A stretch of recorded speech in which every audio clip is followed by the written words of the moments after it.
This is basic epigenetics. This is your cells are listening.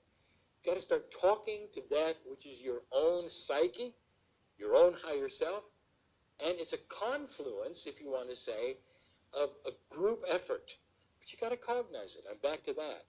So cognizing is number one. Number two is the beginning of the test. When I started channeling, I was even afraid that Klein wouldn't show up when I sat down. Can you imagine a whole bunch of people show up, pay, and Klein doesn't show up? That's what I was afraid of. And slowly I realized this, that I was allowing a door to open in my soul that let me channel this beautiful, loving, compassionate entity called Cryon. And every single time for 20 years I sat anywhere and they expected Cryon to show up. He did. She did. I cognized Cryon pretty quickly because then it became a way of life for me. What's your way of life? Maybe we could just go there. Because every single one watching this has a different idea of what they want to do and what's next. Maybe this whole talk is just to say, look, this is the time I showed you why. Look, you've got something inside that's been proven and scientifically and measured that's bigger than you are. There are things in your body that listen and perform. That is known. Why not you? Why not get on with it? What is it that you can start testing? That's what I did. I started testing God, if you want to. I don't even call it God. I call it creative source. Because this beautiful other side of the veil energy which we have, which we call God and sounds like God and is God to so many people, is just what you think. It's a source that is only love. Listen, the third one, and I'm going to close with this, is we have got to stop with the human bias. We place ourselves on God. What is God to you? Well, let's just say it's a creative source. Let's just say it's an energy out there. Let's say it's a beautiful one.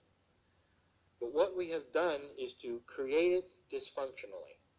In other words, I learned in church, and I'll only tell you which one because it's most of them, that there were wars in heaven, and that created Lucifer, which is then that place where this beautiful, beautiful, benevolent God who loves you more than anything else is going to send you to torture you if you don't do things correctly that are part of a rule set made by men.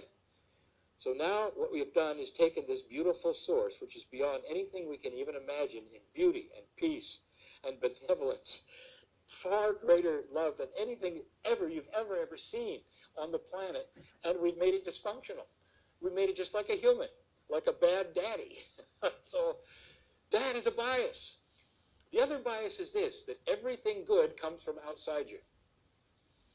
Klein said, that's ridiculous. Everything good is already inside you. That's the benevolence of God inside.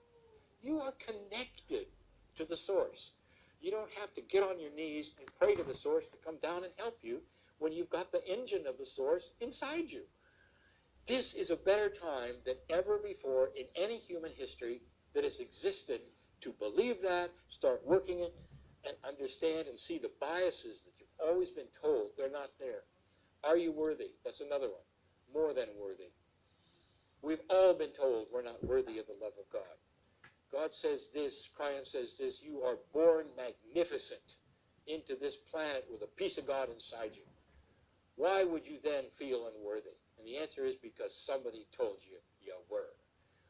So, can you get around that? Can you think past that box of what somebody else gave you and get into what you're going to give you, which is a truth beyond anything that you've ever imagined? That's the power within. That's why the summit exists. It's time to do something perhaps you've never done before. I'm Lee Carroll. I channel Cryon. Perhaps you'll see me someday. Perhaps I'll see you. Namaste.